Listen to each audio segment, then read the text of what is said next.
Assalamualaikum warahmatullahi wabarakatuh. Nama saya Yalam Budayana, saya dari kelas HK21F.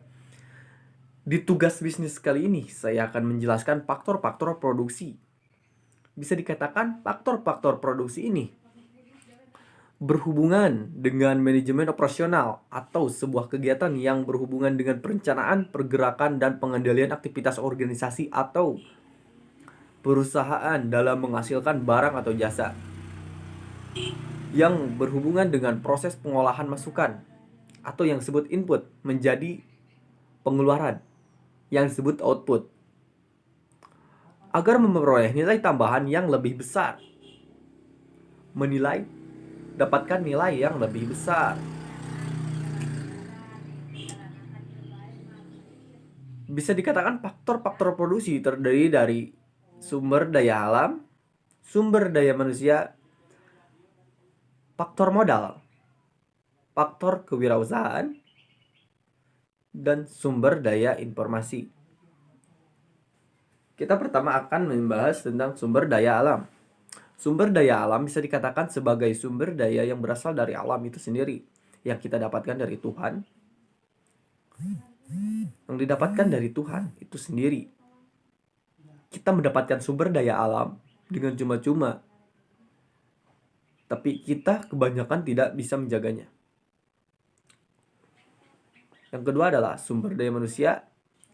Sumber daya manusia itu dibagi menjadi beberapa bagian: tenaga kerja terdidik, tenaga kerja terlatih, tenaga kerja tidak terdidik dan tidak terlatih. Tenaga kerja terdidik adalah tenaga kerja yang bisa dikatakan memiliki pendidikan seperti memiliki gelar SH, terus arsitek yang memberi gelar atau kuliah dulu berjurusan kearsitekan, atau mungkin mandor bangunan yang kuliah jurusan teknik sipil, dan banyak hal lagi. Kemudian tenaga kerja terlatih. Tenaga kerja terlatih adalah tenaga kerja seperti penjahit. Dia berlatih tapi tidak bersekolah. Mungkin kebanyakan. Tenaga kerja tidak terdidik dan tidak terlatih adalah tenaga kerja yang ngojek. Bisa dikatakan seperti itu. Kemudian kita faktor modal. Modal dibagi menjadi beberapa bagian juga, yaitu dengan modal berdasarkan sumber. Berdasarkan sumber dibagi menjadi dua, yaitu adalah modal berdasarkan sumber sendiri, seperti modal dari kita sendiri, dari perusahaan sendiri untuk kita sendiri. Terus kemudian modal dari asing, yaitu adalah modal dari orang lain memberikan modal kepada kita.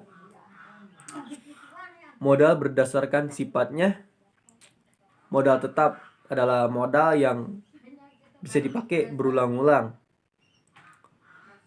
Kemudian modal lancar adalah modal sekali pakai. Faktor kewirausahaan adalah sebuah faktor atau kemampuan dari seseorang untuk menciptakan suatu produksi dari bahan-bahan yang ada.